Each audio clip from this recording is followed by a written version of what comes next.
Alright, so today we've got a stock IS200 on the dyno. This car's completely stock, so it'll give us a good baseline on where it starts, and we'll do some mods to it and we'll see where it goes. On the list of things is the mechanical throttle body conversion, and then down the line it'll get a turbo.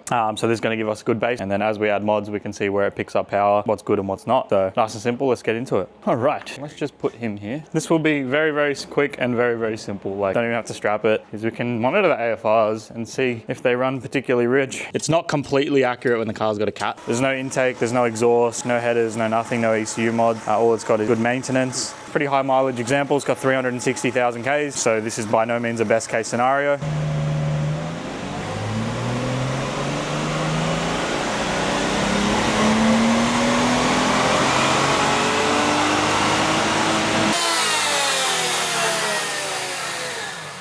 There you go.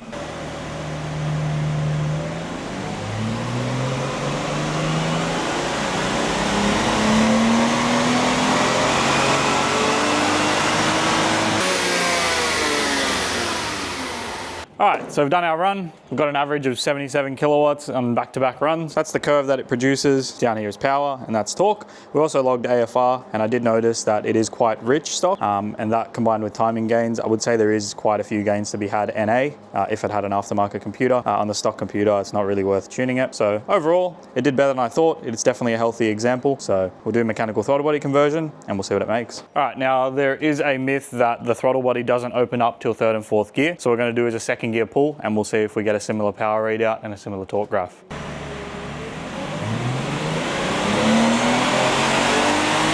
All right, so that's a second gear pull. And the peak power and torque is basically the same, but what you'll notice is under the curve, it made way less torque until about 5,000 RPM. So that does confirm the myth that in second gear, at low RPM, the throttle body doesn't fully open. It is very hard to dyno in second gear with very short ratios. All right, so we've got our two throttle bodies here. This is the one that was in the car. So if you look at the stock throttle body, opening the throttle doesn't actually open the throttle. And then right at the end, it just opens like 10%.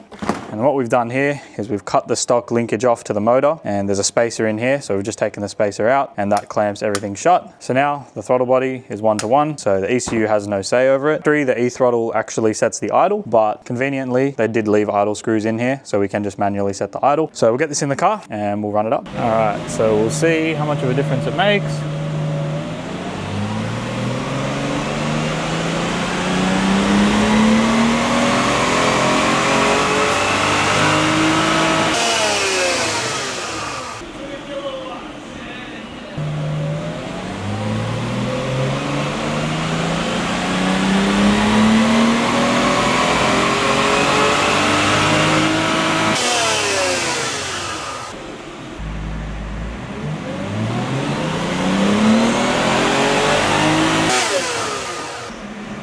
Now the ambient temperature has changed, so the results aren't dead accurate, but in second gear we can see that it made a little bit more responsive power, and in third gear we didn't see as much of a gain. We saw a little bit of a power increase, but we did still see the same waviness and torque. So overall, the throttle body mod does make the car more responsive, but it's not going to turn your stock IS200 into, you know, a race car. Do with this information as you please. I would still recommend it for a sort of skid car or a wet pan car, but that's the results and that's what's involved.